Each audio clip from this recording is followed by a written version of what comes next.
way, this is a really interesting matchup. I think both players have good tools into one another. But that the water offense on Yichun's side being very dangerous to that Ursaluna, and the resist being Raging Bolt and his own Urshifu Rapid Strike. So Aaron gonna have to dance around those water moves, while Yichun is going to have to figure out how to position them the perfect way such that he doesn't get absolutely annihilated by Aaron's heavy offense that we saw earlier today. And here we go. The Arcanine next to that Raging Bolt. Cresselia next to that Incineroar with the beats on the right track. Oh, man, I love this song. This is a really good theme to battle out to. And here we go. The Intimidates have come down. Arcanine now with that debuff. It's going to be very important so that Cresselia has even more survivability than it did before. And that fake out pressure going anywhere into those two slots is very important for Yichun to watch out for and pay attention to. But, of course, there's that Cresselia to worry about too. Because of those icy winds. And the fake out goes into that Arcanine slot. Not wanting to risk any chance of a Rock Slide flinch here or Arcanine's Life. As Icy Wind actually comes out, not going for the Trick Room, as we do see it outspeed the Raging Bolt here, going to drop both of these Pokemon speed. Important to note that this Arcanine is not running the common, newly common Terra Ghost to avoid those fake outs, instead running Terra Grass, likely to avoid spores and redirection from that Amoonguss. I gotta say, I really like going for the Icy Wind. We want to debuff your speed, not give you the option for more. And giving you Trick Room while I have something fast in the back will be disruptive to my own game plan. So let me get some chip damage that will whittle down your Pokemon, debuff their speed, and give me some advantage for that late game sweep. Absolutely. And now Incineroar, with those speed drops, poised to potentially throw in a knockoff to get rid of the Choice Band. Maybe not wanting to do that, even though you are dropping some damage from the Arcanine. Allowing it to switch moves can be actually a bad thing. Yeah, for sure. You get rid Very of some detrimental. damage, but give it more variability. Probably going to want to get rid of this Raging Bolt's Assault Vest, or possibly Parting Shot to get some more debuffs. But because this Incineroar is faster than the other Pokemon now, maybe not wanting to get that Parting Shot off. Or will we? Parting Shot does come out into that Raging Bolt slot. I love the option to debuff that special attack even further. And now we get a switch out with a fresh new outlook in terms of our own Raging Bolt coming into play. That can be a lot of damage going either into the slot with the Arcanine or just getting some chip with Electro Web or something of the sort. Yeah, so Pitiful Raging damage. Bolt. Oh no! What a read! What a read that was! And after a special attack debuff, that Raging Bolt was able to survive here. But look at that damage! If that debuff if the Parting Shot did not hit, that Raging Bolt would have fell here. Yeah, the Parting Shot notably allowing that Raging Bolt to survive, because this is not an Assault Vest Raging Bolt. This is a Life Orb Raging Bolt. And on top of that, the Rock Slide missing is really, really crucial here. And the Icy Winds coming out allow Cresselia to be able to heal up this Raging Bolt, as Amoonguss is going to hit the field. And very importantly, this Cresselia is carrying safety goggles. Can't get put to sleep by Spore. And on top of that, even if Raging Bolt goes to sleep, I assume this Cresselia is faster and is going to be able to use Lunar Blessing to get rid of any sleep on Raging Bolt. As Lunar Blessing comes out, just going to restore some HP, no status on this turn. Cresselia is indeed the Queen of Dreams. There's no way you're going to put her to sleep in her own domain. Going for that Lunar Blessing, healing up extra HP here. And now we see the Thunderbolt with the extra damage from Terrestrialization with the critical hit. And that's a good night, Arcanine. Goodbye. Yeah, I'm not sure how much that critical hit mattered. Probably not. Given the newfound 2x boost on electric attacks with that Life Orb. And Arcanine, usually when it's Choice Band, not the strongest dog in town. But now with an Urshifu, Rapid Strike, and an Amoonguss on the field, Raging Bolt actually not feeling as comfortable as it once was. Yeah, absolutely, absolutely. But I do gotta say, I kind of like the positioning for this Amoonguss. You might not be able to put Cresselia to sleep, but you have a terrestrialized Pokemon on the other side here. Putting that to sleep could be pretty advantageous for you. Yeah. So Aaron surprisingly having offensive pressure with Cresselia of all things. Of all things. Of all things, having very good offensive pressure onto both Amoonguss and the Urshifu, as we are going to see a switch into Aaron's own Urshifu, expecting that water-type move to go into the Raging Bolt slot. A Rage Powder instead of a Spore coming out here. Surging Spikes gonna go into this Urshifu and not deal any damage at all, to be honest with you. It is decent chip here, about 1/3 of HP. I guess that's pretty good for that resist. looks to be like a potential 3-hit KO. Psychic coming out onto the Urshifu, not going to be a 2-hit KO, but avoiding that Rage Powder thanks to the safety goggles. Aaron looking to be in a pretty good spot, and especially with that Choice Band, is going to be able to throw out so much more damage than Yichun is with his own Urshifu. Now, it's going to be important to see which Urshifu goes first here. The damage is going to be very pivotal, especially from a Choice Band. I don't know. It's looking pretty dicey out here. Yeah. A Psychic into the Mushroom slot, too. That could be very devastating. I don't know. He went for it. He went for it. Yeah. I mean, Aaron threatening a KO onto the opposing Urshifu with that Choice Band boosted close combat, as Yichun is going to use his carry this game to get off a Terra Water, get that extra oomph behind those Surging Strikes, maybe looking for a KO on to the Cresselia, or maybe even into this Urshifu after it wasn't a 2-hit KO earlier, but it is going into the Cresselia, going to do some heavy damage, and we are going to see it drop to about 40% of its HP. That is a great amount of damage, but it is a Cresselia after all. She's not down for the count just yet, and a return knockout from this Urshifu, and it is just too much pressure coming out from Aaron right now. Absolutely. I'm surprised to not see a Rage Powder from Yichun there, saving his Urshifu, but we see the Psychic come out, do not too much damage to Amoonguss, but Amoonguss really can't do a dang thing to this Cresselia. Good awareness of Yichun, though, knowing, okay, yes, I went for Spore here, and he can clear it, but the Cresselia is slower than the Urshifu. So it is good to note that even though Lunar Blessing can help Cresselia heal Urshifu's sleep status, it's not going to do it before Urshifu moves. It's going to be very important information you're going to need to take advantage of if you're Yichun right now, right? Go for that slot, Urshifu. Can't protect in that slot.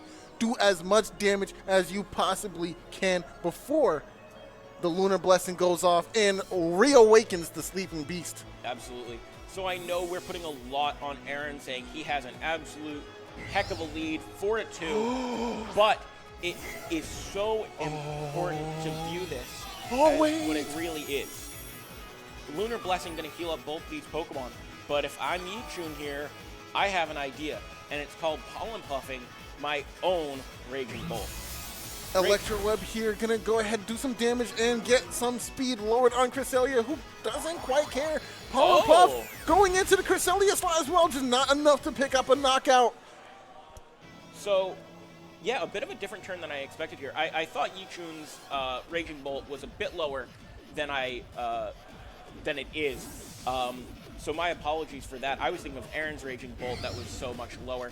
And now it would be a threatened KO on Cresselia, so Aaron going to have to preserve that Cresselia to handle the Amoonguss later, knowing that that's probably his win condition. I gotta say, I really appreciate this grind game right now, and Yichun playing to all his outs as best as he can with what he has left. And it's looking really tough as this Draco Meteor comes into the Raging Bolt. Not quite a KO, but we do have a partner on our side that can pick up the slack in the next round too. Spore going into the Raging Bolt. This is a good decision. I like to see it. So I think Yichun there probably needed to go for a Pollen Puff into his own Raging Bolt on that turn to heal it up. Snarl just barely saving it, but now because of the Assault Vest, there is a way for this Incineroar to KO Raging Bolt, and that's just with a Fake Out. That's a Fake Out, my brother. So a Fake Out easily, I don't know about easily, but it may take out this Raging Bolt here. If not, the Amoonguss, has to redirect an attack, so Aaron may just want to go for a Flare Blitz into the Raging Bolt slot. If it gets redirected, goes into the Amoonguss. Aaron switching out his Raging Bolt. As I said, Yichun down 2-4, but definitely not out. Aaron's taken a lot of damage on these Pokemon. 2 of them are now asleep. And, I mean, it's an Amoonguss and an Incineroar. They are... Oh, I don't know if I like this Bolt. play. Going for a Draco Meteor into the Incineroar slot, not getting a KO, and now you're also debuffing your Raging Bolt's attack strength. I don't know if this is the play I wanted to see here as the Flare Blitz goes into the poor little mushroom that never stood a chance. Yeah, I think that was Yichun's last chance, which was to get a Draco Meteor crit into the Incineroar as Raging Bolt and get a Pollen Puff onto Raging Bolt. But now it's at a point where Raging Bolt is now slower than a lot of Aaron's Pokemon. Aaron can use Cresselia to get Lunar Blessings up, barring some critical hits. It's looking pretty good for Aaron from that 4-0 position, commanding the board very, very well. And Yichun not able to break it, just on the verge of being able to make it out of the pits of hell there. Yes, I like what Yichun's also doing right now. Buying as much precious time to plan and strategize for this game by playing out the rest of this set. Very important to get as much information and as much prep as you can in these high tense situations. Also, I love the fact that he did try to play towards his outs by going for that crit with that Draco Meteor, try to keep himself in the game. If you're playing the game, you play everything you can to try to keep yourself in. And he did that. A critical hit is what you got to play for, so you play for the critical hit. There's no shame in it. I really want to highlight again, that was so much closer than it looked. Yes. Again, it went down to a 4-2. Those 4 might as well have been 2 with the amount of HP they Absolutely. had. With the sleeps, all that factored in, Aaron wasn't as ahead as it looked. No, it was a very close game. It absolutely was a grind game for sure, and I definitely respect both players right now. That was very well played. Absolutely. I think another important piece is Aaron seems to know his team pretty well. Ursaluna being such a spotlight of his team and opting not to use it last game. And that keeps Yichun on his toes. Is the Ursaluna going to come? Does he think Ursaluna doesn't match up well into him? What's going through Aaron's mind? Does he bring it? Does he not? What are the decisions being made? And it's all a mind game. It's all mental. All of it is mental. Play and give them as little to work with as possible. That is the goal. For sure. Absolutely. I mean, I don't think either trainers really need to make huge adjustments in the way or the Pokemon they brought. It's just a matter of how they play out the turns. Either of them can mix things up, of course, and throw the other one off. But overall, just this is going to be an incredible set. Just after what we saw in Game 1, it was already an incredible Game 1. Yes, I would not be surprised to see a Game 3 coming out. I assure you, it's still going to be a doozy. Here we go into the Game 2 situation. Absolutely. And here we have Raging Bolt, the great friend of the Amoonguss, the sociable, versus Raging Bolt and Cresselia from Aaron's side of the field. Raging Bolt was a very popular Pokemon today, seeing almost every round of stream it had play. It's just such a pivotal Pokemon, does so much for your team, has access to great priority moves, has access to the bulk. It does everything you want it to do and more. It's not quite the same rate as a Flutter Mane. Everyone has a Flutter Mane, but it's still pretty up there. Yeah, a Pokemon that was a typing that was previously locked behind, I think, only Zekrom, now gets to hit the field and be a monster. A monster indeed, with that long freakish neck and that cloak around its face. It is above us all in the heavens, of course. Yeah, so Aaron making a very smart switch here. You know Yichun cannot go for a Spore into that Cresselia slot unless he predicts this exact situation where Aaron is able to switch in this Ursaluna, get that Flame Orb activated, maybe take some damage on the way, but definitely not lose that burn. And we'll see if Yichun makes a hard call here. We don't, as Raging Bolt on Yichun's end, going for a Snarl Tailor, not going to hit through Aaron's Protect, and going to do a decent amount to Ursaluna, but Ursaluna doesn't care about that special attack drop. It's here to fight, and a Pollen Puff going into Yichun's own Raging Bolt. Not going to make a difference, but would have had it taking damage this turn. Yes, yes, absolutely. I'd like to see that Pollen Puff just to cover your bases in case. It wasn't like you needed to go for a Spore right away, and you probably predicted that Protect coming out of that Raging Bolt as well, so it was just very clever positioning. But now, what do we decide to do? We have a Ursaluna standing in front of us, raging with the heat of battle covering in himself in that flame for that Guts ability boosted Super Saiyan levels of strength. And I'm just intimidated to see what button it clicks in this turn. Yeah, absolutely. I think Aaron has a few options. You know, he can Earthquake and try to get a 2-hit KO on these Pokemon. I don't know the damage. Or Facade, probably just going to KO either of these if he goes for the single target. But let's see what he goes for this turn. The Raging Bolt going to come back, likely going to go into that Cresselia, going to not care about any sort of Spore, going to be able to heal up its friend with Lunar Blessing. I like this switch. We use Protect to defend ourselves from Spore in the first round. Switching out to make sure we protect ourselves from the Spore in this round as well, without having to go for Protect. Eat up a Draco Meteor like it's nothing. Not even half. It's a Cresselia, baby. We don't care about nothing around here. And that ooh, good Protect here from this Amoonguss. Well, we can clearly see that Aaron is indeed threatened or paying very close attention to how Spore is playing in this match. He does not want it to go off at any point, and if he had an opportunity to take it out, he went for it. And now we see what his priorities are and what Yichun is going to be able to use to his advantage with that kind of knowledge. Yeah, I think a bit of a misplay from Aaron there. Because of the Assault Vest, the Raging Bolt not able to protect, you know the only way you're going to be not hitting that Raging Bolt is if Amoonguss goes for the Rage Powder. And in that case, you're hitting the Amoonguss. You're taking the KO anyways. Right. I really think that was a big misstep from Aaron and just allowed him to get a free turn there. As we see Arcanine, Hisuian form from the distant past coming, going to get an Intimidate off onto Ursaluna. But if I'm not mistaken, I saw a big move coming out from this Ursaluna. Oh, you sure did. Icy Wind will decrease the speed stats of both of these Pokemon, making them just a little bit slower. And now it's time for the bear to get his honey with the Earthquake coming into play. Levitate, of course, not going to allow Cresselia to take any of this damage. And oh my goodness, goodbye, doggo. It's time for the bear. It is the time of the Lunar. Gone. Arcanine 4 times weak to that Earthquake. Draco Meteor going off into the Ursaluna at -2 already, still doing a good amount of damage. And Aaron in a pretty good position to start going for Lunar Blessing again, although the Ursaluna is -1. I don't know how much he cares about that as compared to the healing he can get. But Ursaluna, with that Choice Scarf, Surging Strikes, is going to be very strong into that bear. Yes. And not what Aaron wants to be seeing. No, I don't know what you do if you're right here in this situation as Aaron. Urshifu is just threatening huge amounts of damage, and it's faster too. So you can't even use Protect. What do? Switch out, go for a move. Yeah, the good thing is Aaron does have 2 good pivots in the back that we did see. We saw the Raging Bolt already, and a sneak peek that we saw of the Urshifu Rapid Strike.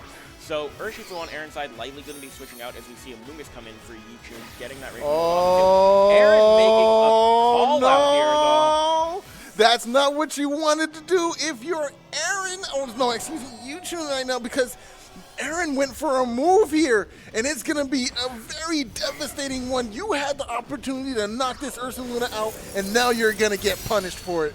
Yeah, I think Aaron playing to a position knowing that the Pokemon he has in back can handle the Pokemon that are there for Yichun still. As the Facade comes out at -1, not going to be taking out that Raging Bolt, but oh my god, it actually almost did! It almost did. That pixel of health, keeping it in the game. Wow, that was very, very close. I am in awe. Aaron is playing in a way that most players would be too afraid to. You know, it's like we talked about just before we sat down to cast this match. You have to play in a way to force your opponent to respect you. If you have no way to make your opponent respect you, there's no reason for them to respect you, and they will play accordingly. And that's what we just saw. In the face of an Urshifu, I clicked Facade, and this is what it's going to be. Are you going to knock me out or not? What's up? 100% Naeem. I mean, Aaron commanding the respect from Yichun too. You saw Yichun go for the U-turn saying, oh, you're definitely switching. And Aaron saying, no, I'm not. Actually, wrong, sir. As now, Aaron's just going to throw out another massive attack, and Yichun is not able to handle it with those Icy Wind drops, and everything else as Earthquake comes out, going to do massive damage to both of these Pokemon. Not as much as you'd expect thanks to being -1. Cresselia still not throwing out a Lunar Blessing, but I think Aaron saying, all right, my Ursaluna did its job. I don't need it anymore. Cresselia Cresselia is just a tank absorbing damage like it's no one's business and dishing out tons of control at the same time. Crowd control in the form of that Icy Wind, of course. This Urshifu is not fast anymore. It's definitely not outspeeding this. Oh, wait, never mind. I guess it is. The Choice Scarf. The Choice Scarf. I forgot. So the Choice Scarf offset by Icy Wind, but that not mattering to the Big Bear.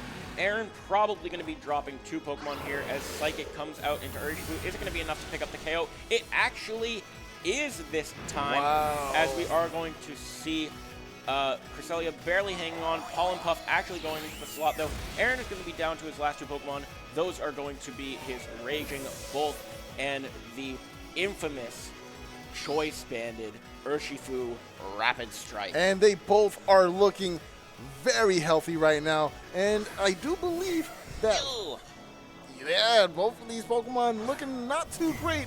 And the speed of which this Urshifu has, it's definitely taking the KO in this round. And I don't know how you deny it. You could go for a Raging Powder, but it will just allow him to redirect his attack into that slot, and it's still going to be able to do a significant portion of damage. But I guess you force Aaron's hand at choosing what attack he chooses to lock himself into. Yeah, still not over for Yichun. There's some misses on the table. There's redirection on the table. Yeah, Urshifu very, very threatened by Yichun's Raging Bolt. And Aaron still having Terra on the table, looking to opt as Electric as a defensive Terra. Or perhaps not. I'm really not sure. He's clicking so many buttons. I should pay more attention to analyzing the match. Oh, I like this decision. But first, we're going to see a terrestrialization of this Urshifu. I asked for it, and so I shall receive. It's going to be that Poison Jab coming into the game with that terrestrialization to boost that power. Rage Powder, I was always targeting that slot anyway. It didn't matter. Yeah, and that Poison Terrestrialization, Skull and Crossbones marking a knockout for this Amoonguss with the critical hit. Doesn't matter. We'll never know.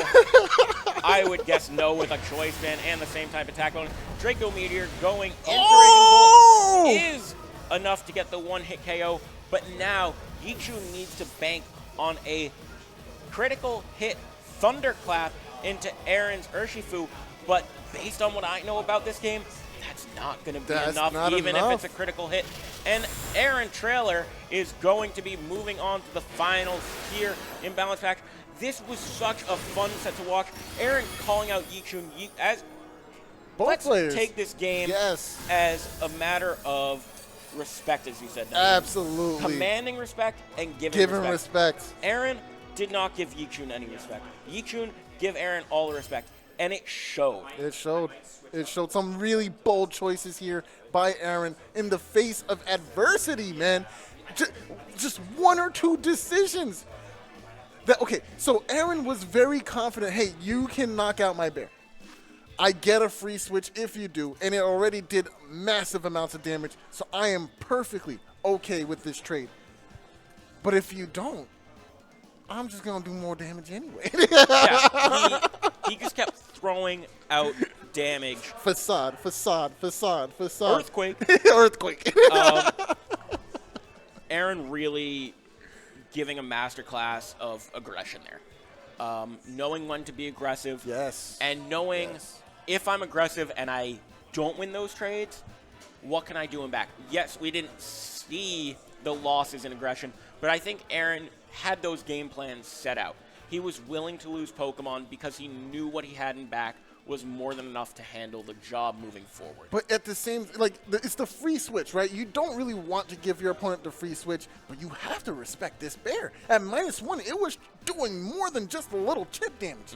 So you have to respect it. And by respecting it and knocking it out, I get my free switch, I bring in something healthy, and now I'm really zooming.